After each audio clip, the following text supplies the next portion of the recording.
You know, I've been around for a while. Met some interesting people. Done some crazy things. So you just might think that there's not much that can take me by surprise. You'd be wrong.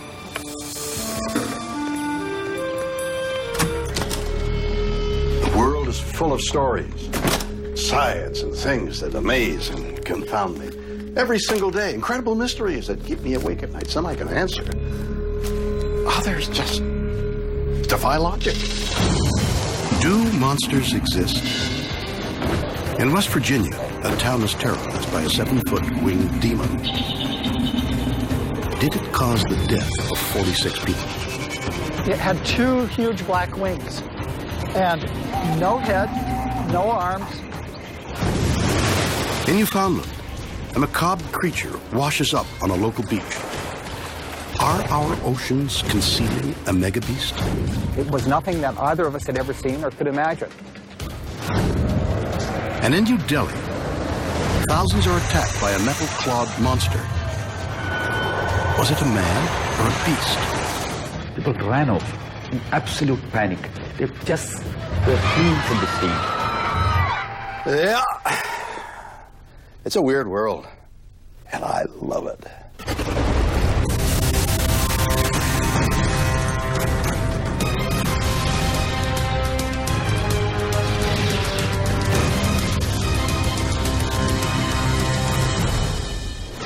You know, I just had a lovely holiday in Scotland. Edinburgh Castle, bagpipes, the whole deal. Even went to Loch Ness, where Nessie, famous Loch Ness monster, is supposed to live. We got on this boat, went out on the loch, searching for hours. Then guess what I saw? Nothing. Absolutely nothing. Total waste of time. And $6. A monster's nothing more than bait to lure gullible tourists. Do things like Yeti, Bigfoot, and Chupacabra exist? I got news for you. They just might. Point Pleasant, West Virginia. Nearly 50 years ago, this sleepy farming town was brutally awoken by a series of monstrous events that are still a mystery today. Lorne Coleman is an author. He documented the incidents, which began on the night of November 15, 1966, when 2 young couples took a drive. Roger and Linda Scarborough and the Mallets were driving around in the old TNT area. It was called TNT because that's where dynamite was stored during World War II.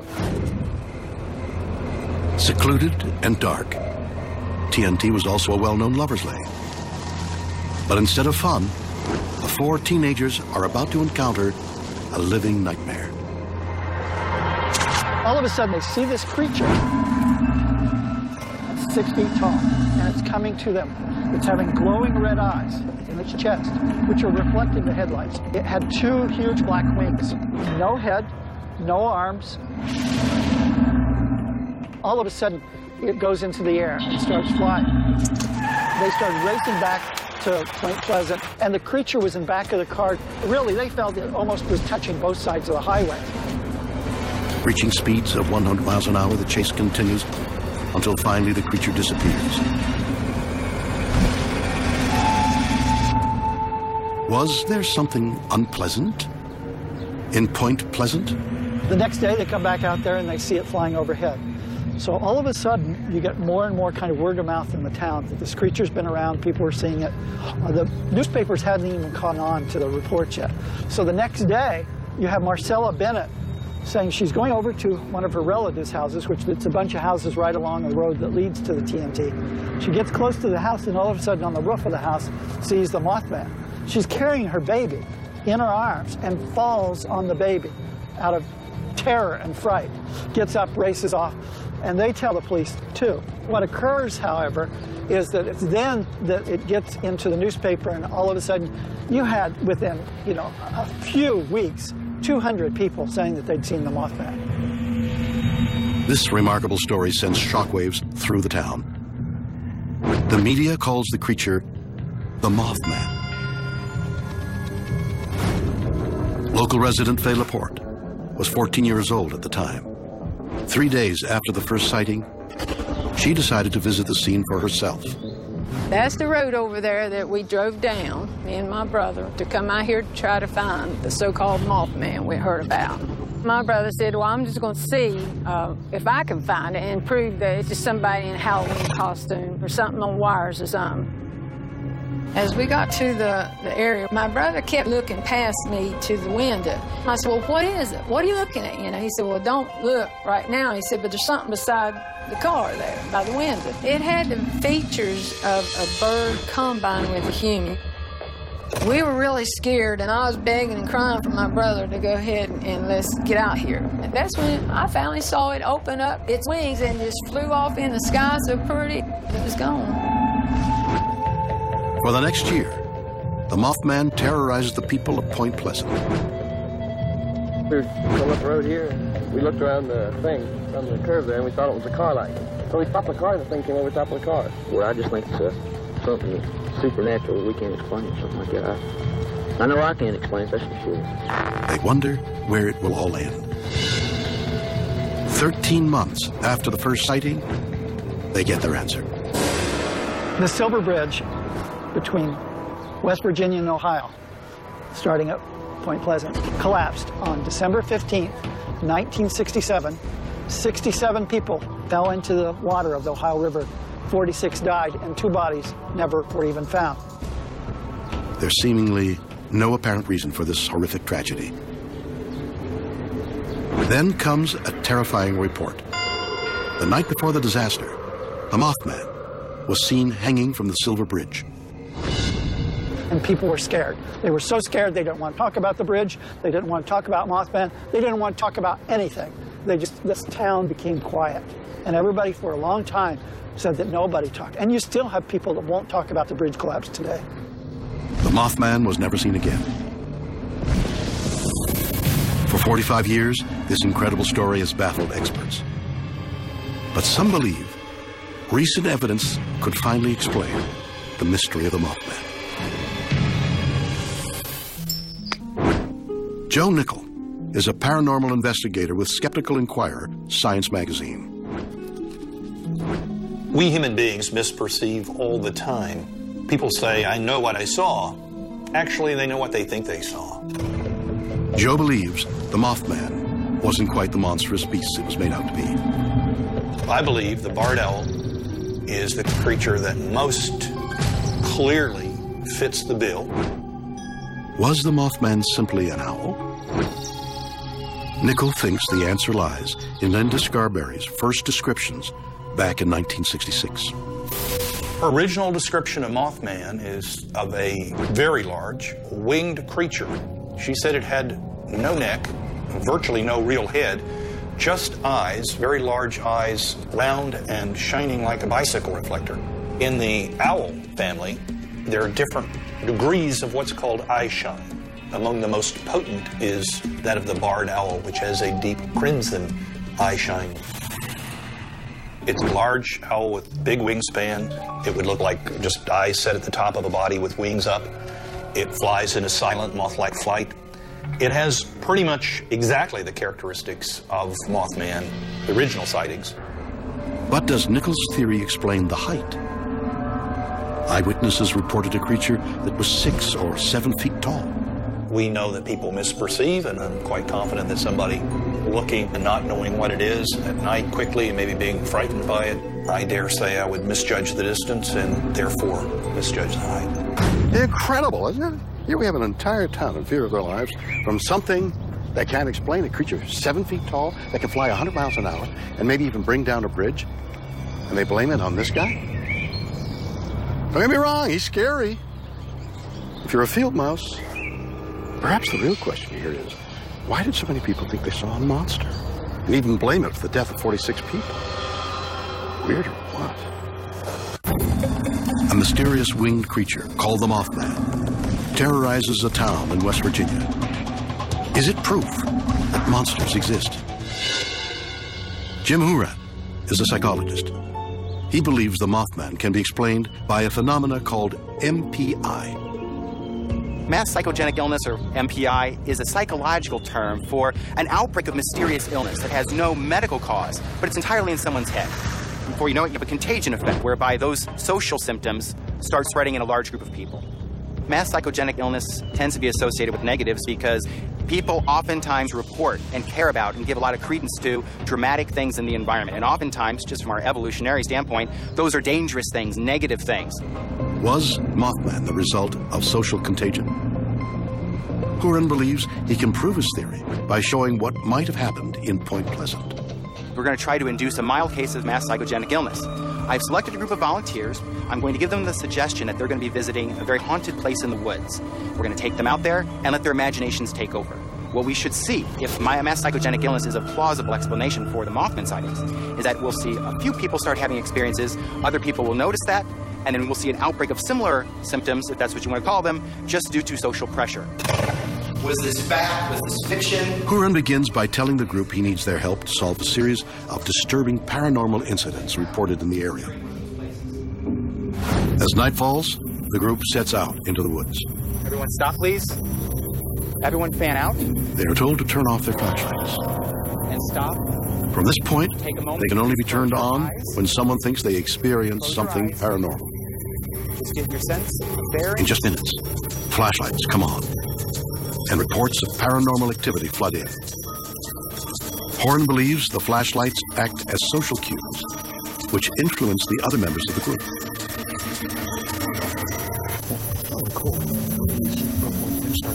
You felt a cold breeze? Someone felt cold over there, too. I feel like someone's phone, someone's trying to say something. Let me understand this. Like right here, you feel like there's static electricity on your face? Is it as soon as one or two cues took hold, then you start seeing a flurry of other flashlights going on. It percolated throughout the entire group. Exactly what we would expect with psychogenic illness in a group.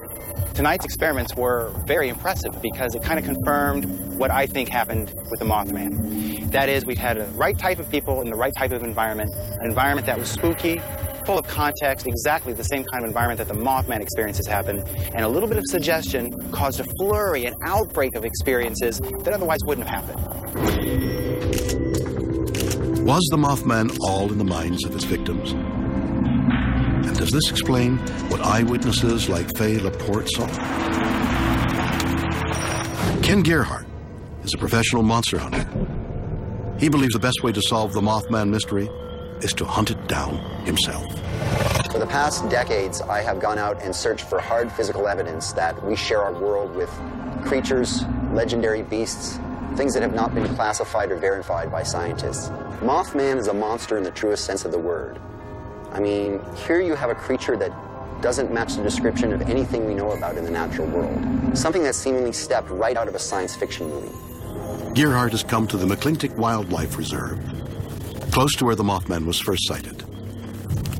It's very exciting to be here in the actual location where Mothman was reported so many times back in the 1960s. If Mothman is a real physical animal, it's going to make an impact on its environment. This could be tracks on the ground, nests, markings, and the like. Using a camera trap, Gerhardt is hoping to catch Mothman unaware. This is actually a motion-activated camera with an infrared beam, and anything that passes within that beam is actually going to be captured on this particular camera. I can put the camera out overnight and come back the following morning to determine whether, in fact, I've captured an image of the subject. To attract his prey, Gerhardt sets up a blasting device, a machine that broadcasts the sound of forest creatures in pain. Many of the eyewitnesses said the Mothman made kind of a squeaking mechanical mouse sound. And fortunately, I have a little sound on here called lip squeak, and I think that's exactly what we need.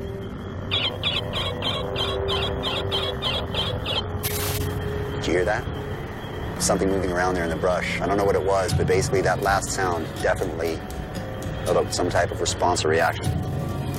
With his equipment set, it is now a waiting game. Will the Mothman reveal himself? I don't know about you. But if I were a monster hunter, indeed, if I were hunting the Mothman, I think I'd be taking something a little more substantial than this. I mean, at least I think you take something like Wouldn't you? But we have to ask the question, if monsters really exist, why has no one, a monster hunter or not, been able to catch one? Then again, if monsters were just ordinary critters, they wouldn't really be monsters, would they?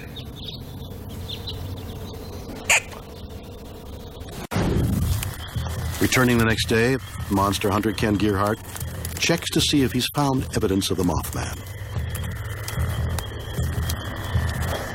Huh. Well, unfortunately, it doesn't look like we got anything on film. I may have been a little bit wrong about the placement of this camera. Lesson learned here is that monster hunting is a very arduous and time-consuming process, and it may take quite a bit of time before we actually get an image of our quarry. A high-tech approach has failed to find anything, but Gerhardt thinks he knows exactly what Mothman is. I believe Mothman to be the product of negative energy. Consider for a moment the main location where Mothman was encountered. Many of the Native American tribes would avoid this area completely because they believed it to be haunted by monsters and evil spirits. And then you have the great curse of Chief Cornstalk, the Shawnee chief who, on his deathbed, cursed the area because the white men had betrayed him. So in that respect, I believe Mothman to be the accumulation of all of this negative energy, perhaps brought to life by some type of mechanism far beyond the realm of human comprehension. Beyond that, there have been reports of winged humanoid creatures all over the world for centuries. And in many ancient cultures, for example in Japan, where you have the Tengu, which is a birdman, the Tengu is often considered to be a bad omen or a harbinger of doom. You have the Banshee from Scottish lore. And so in many of these mythologies and folklores, these winged creatures are often considered to be premonitions of doom and destruction. So I think that's a very interesting tie-in between Mothman and the timing of the bridge collapse. Was Mothman a bad omen that somehow materialized in Point Pleasant? Or could it simply have been mass hysteria created by an owl? Weird, or what?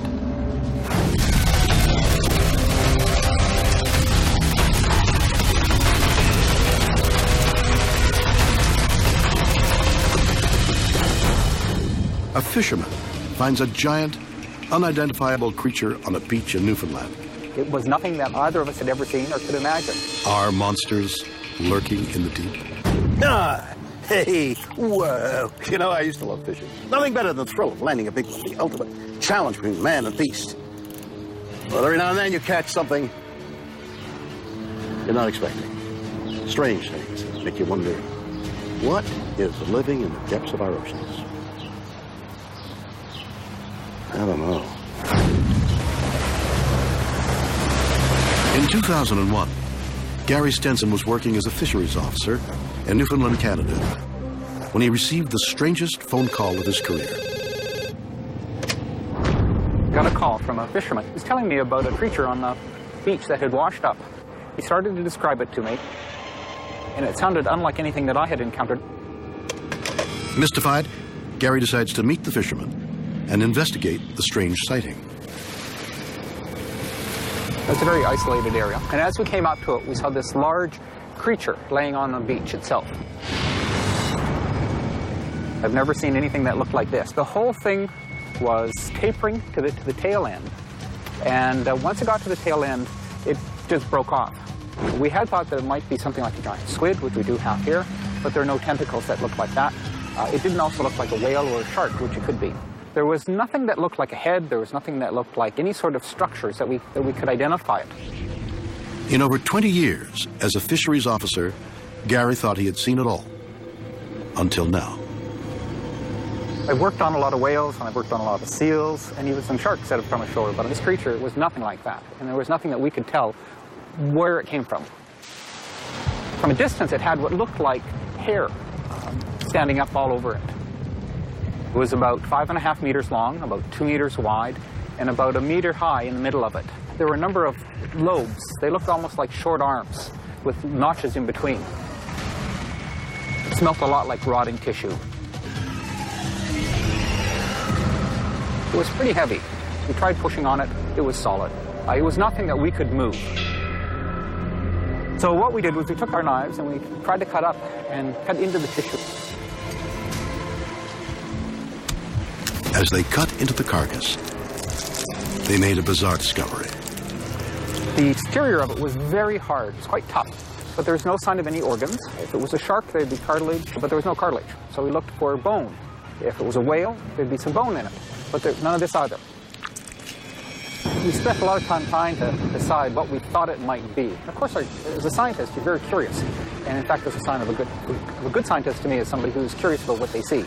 And of course, we were very curious as to what this might be. So we decided that the best thing to do would be to take some tissue with it. And we brought that back with us. It seemed Gary and the fishermen had discovered a creature unknown to science.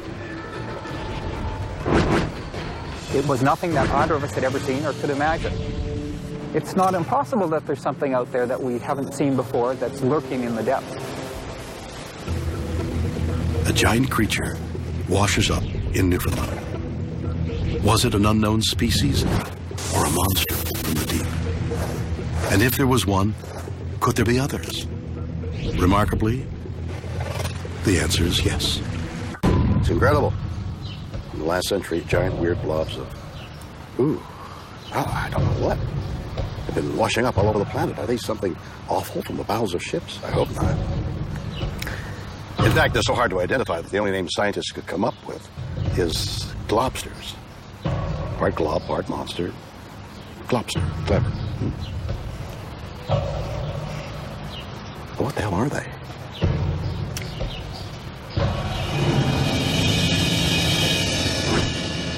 Matthew Waddell is a professor of anatomy.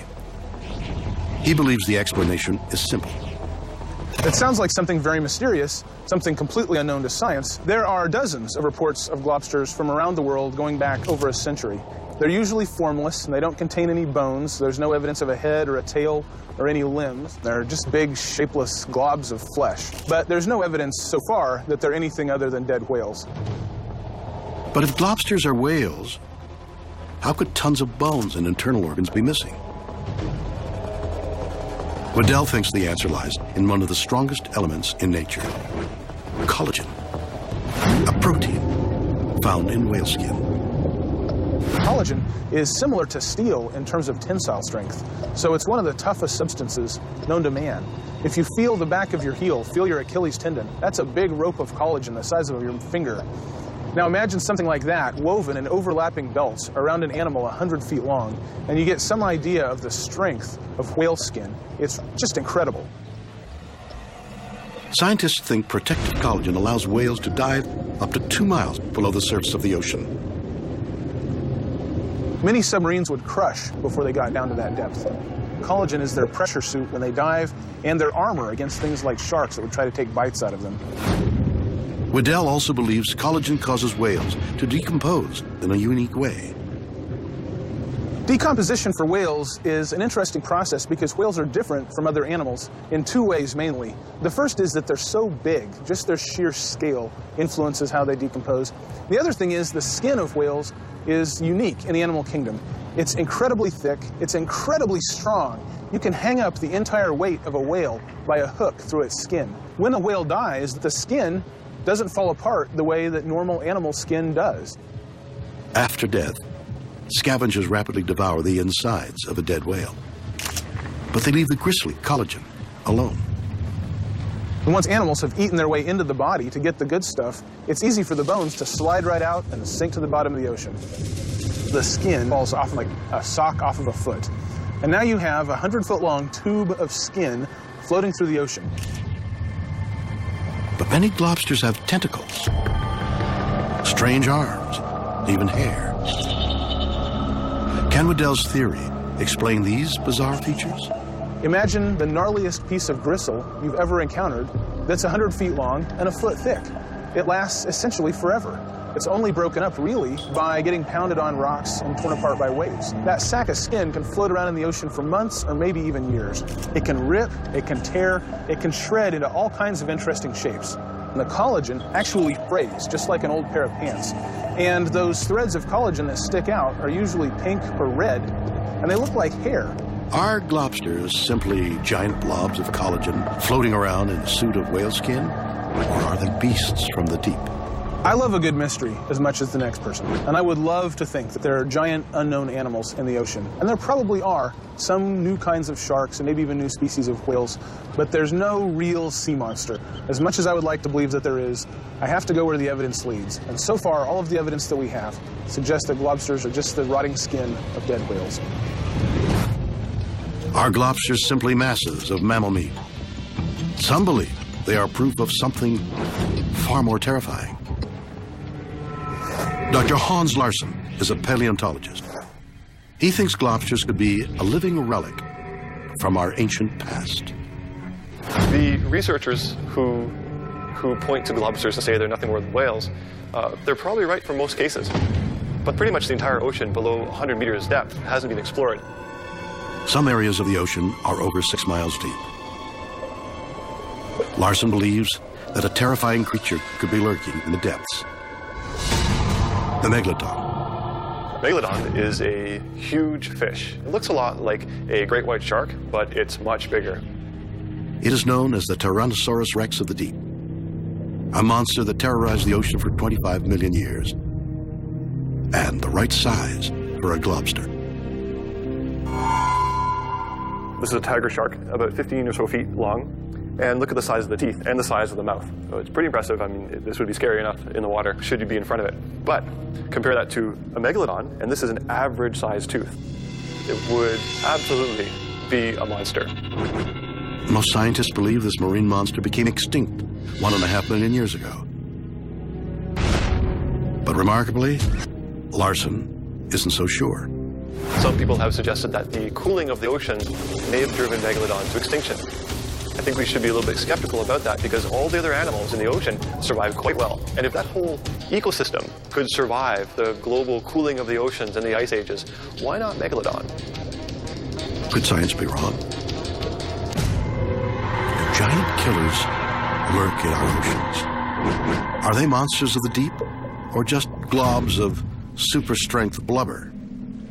Weird or what?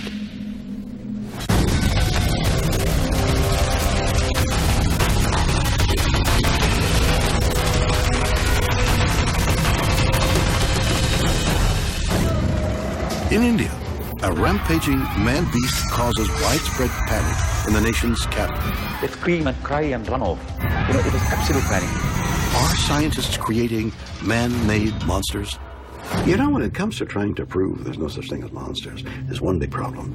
There's just no hard evidence. They never seem to hang around long enough. But what if we're looking in the wrong places? What if instead of creepy shadows or deep, dark corners of our imagination, the monsters we're looking for are right under our noses?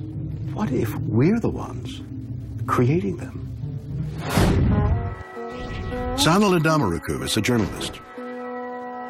He was in Delhi in the summer of 2001 and witnessed one of the most bizarre events in its long history. It became very, very warm. The temperatures went up to 48 degrees Celsius with enormous humidity, which made life unbearable. Nobody could sleep in home, especially poor section of the town. A lot of people have been sleeping on the rooftop. As thousands of people try to escape the heat, they have no idea a 6-week reign of terror is about to begin. 2 factory workers said that they have been sleeping on the factory balcony in the evening, and suddenly some strange creature jumped from the floor to the second floor and scratched them, attacked them, screamed and went off. In a city home to thousands of monkeys, at first the attack seemed unremarkable, until the victims described what they had seen. And they said that it had 2-3 special things. Metallic claws, then there's special lights coming from its forehead, one green and the other red. And these lights were moving, and it scratched, made a special whistling sound and disappeared. The story was like a wildfire. It spread everywhere. People have been speaking about this little creature. What had attacked the workers? Within 24 hours, the newspapers give the creature a name: the Monkey Man. All the victims describe the same thing: a hairy creature with metallic claws and strange lights. Everybody has been speaking about the special kind of movement that it has, as if it's controlled by somebody. Some people said that it could be a half-man, half robot, and especially created by the neighboring country, Pakistan, to make trouble in India. Then comes a new twist. As rumors grow, so does the panic. Just 2 weeks after the first sighting of the Monkey Man, the entire city of New Delhi is besieged by terror. So many people have been injured. Initially, every night, we had 5 to 6 people got attacked by the Monkey Man with scratches, bruises, and other body damages. And the number increased. Later, per night, there have been 120, 130 people got attacked by the Monkey Man. And there have been more than 800 people hospitalized at different parts of the time. Then, tragedy strikes. One lady was on a rooftop sleeping. And someone saw the Monkey Man, screamed, and the whole people started running off. She had been running off. And she fallen down from the second floor, straight down, hitting the floor, and she died. In the following days, more people die as crowds rush to escape. As panic grows, New Delhi becomes a ghost town. People were so afraid to come out. The Delhi streets were completely empty after the book. Totally empty. Not even a car would go out. The whole city was completely afraid of Monkey Man. Then, just as the terror reaches its peak, the incredible happens. There was no Monkey Man reported anywhere after 3rd or 4th week of May, and it simply disappeared. What happened in New Delhi? Something held this giant city in its fearful grip for weeks. Was it a monster? Could the Monkey Man be real? Jay Lakhani is a teacher of the Hindu religion. He believes the Monkey Man can be explained by Indian culture. There is nothing here that will make me feel that there's anything more than superstition, kind of rolled up with fear and rolled up with the idea of religious iconography, which has kind of produced the story. Lakhani thinks that powerful religious beliefs could have helped create the Monkey Man. In the Hindu tradition, the word avatar is very central. Avatar means one who descends. The Hindus say the spirit has a habit of descending to earth in human form. In the Hindu religion, gods known as avatars are believed to descend to earth in times of need. Many are depicted as part human, part animal. Was the Monkey Man a well-meaning avatar that was mistaken for something evil? India is a poor country struggling with lots of issues, so it's understandable the public would like to project the idea that an avatar is here to rescue them. Any sober Hindu, when he looks at a story in a very sober manner, will immediately come to the conclusion that this was not an avatar. It's not just my take on it, but every sober Hindu, no sober Hindu would really consider this to be an avatar, because there is nothing that the monkey has done which in a way reflects what an avatar is all about, which is to benefit humanity, not frighten it. You see, a lay person is very, very gullible. I suspect it is quite possible that a few pranksters got together, dressed up a couple of monkeys, and set them loose on the streets of New Delhi. But for a lay person who's kind of steeped in religious tradition, it is understandable that suddenly when he sees a few pranksters, he somehow projects his own idea that this is an avatar on the streets of New Delhi. Were thousands of New Delhi residents victims of pranks blown out of proportion by widely held religious beliefs? Did the Monkey Man exist at all? I don't think the Monkey Man existed at all.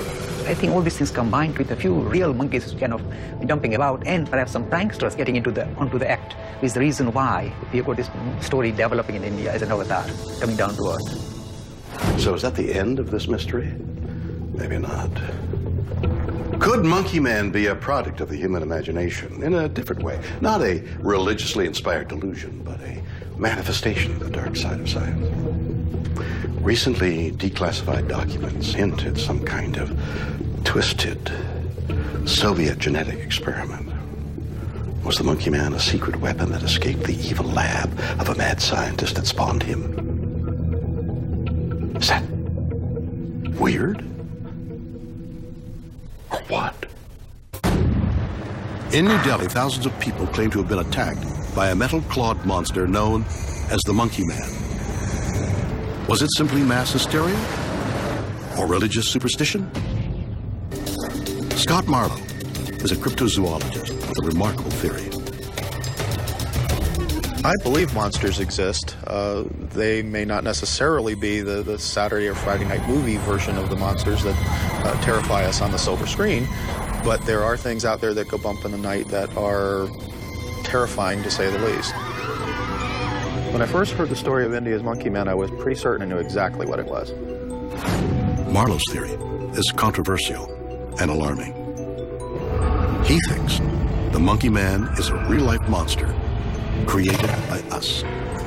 Monsters exist, and we certainly have the ability now with genetic engineering to create them. Based on some of the descriptions, there's a distinct possibility that monkey men could be some kind of human-ape hybrid. Could someone have created a creature half man, half ape? And if so, why? Declassified Russian military files have allegedly revealed that in the 1920s, Joseph Stalin secretly tried to create a super soldier. The super soldier is a genetically engineered creature that is designed with a military purpose in mind. Stalin commissioned a scientist to attempt a hybridization who went to Africa, collected ape DNA, and then attempted to impregnate human women with the sperm of these chimps that he collected the material from.